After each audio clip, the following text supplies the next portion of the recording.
Congress called the SNAP provision savings and reform. But the money does not simply disappear. Federal food assistance falls, Oklahoma inherits new costs, and families face tighter eligibility rules. The tax benefits were advertised immediately. The largest nutrition consequences were placed on a slower fuse. This is the SNAP shell game. Washington claims the savings and Oklahoma gets the bill. Oklahoma's 5 Republican House members and Senator James Lankford supported the final bill. Their public explanations differed. Some denied that Medicaid was being cut.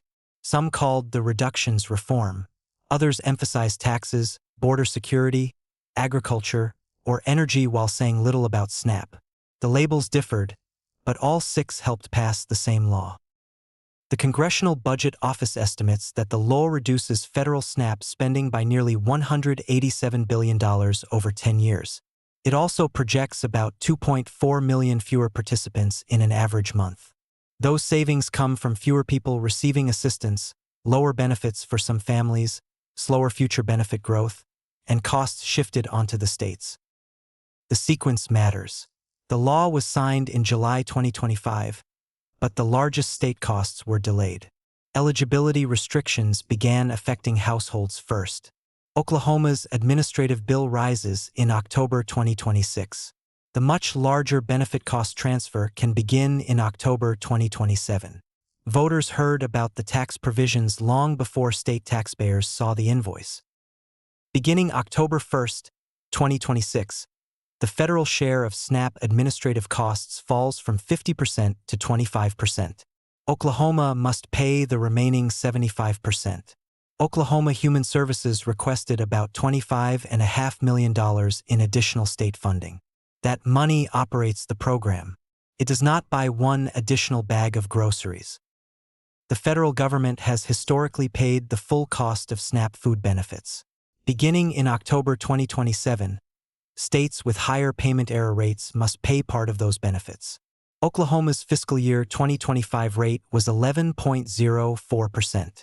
If that rate controls, the state falls into the 15% bracket, an estimated cost of about $220 million a year. The payment error rate is often described as though it were a fraud rate. It is not. USDA says it includes both overpayments and underpayments, along with state processing mistakes and household reporting errors. Oklahoma should improve accuracy and prosecute intentional fraud. But it is misleading to suggest that 11% of SNAP recipients cheated the government. Oklahoma entered this law with a food insecurity rate of 16.9%, well above the national figure. Cutting SNAP does not eliminate hunger. It shifts the burden to food banks, churches, schools, clinics, hospitals, and family budgets.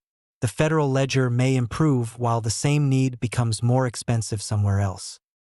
Oklahoma's 1st congressional district is wealthier than the statewide average, but it is not free from hardship.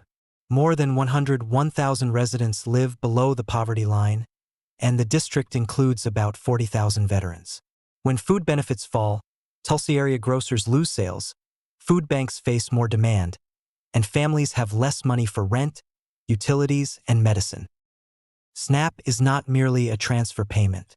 Nutrition affects pregnancy, childhood brain development, school performance, chronic disease, and future earnings. Saving money by reducing a child's groceries can produce larger costs later through poorer health, weaker educational outcomes, and lower productivity.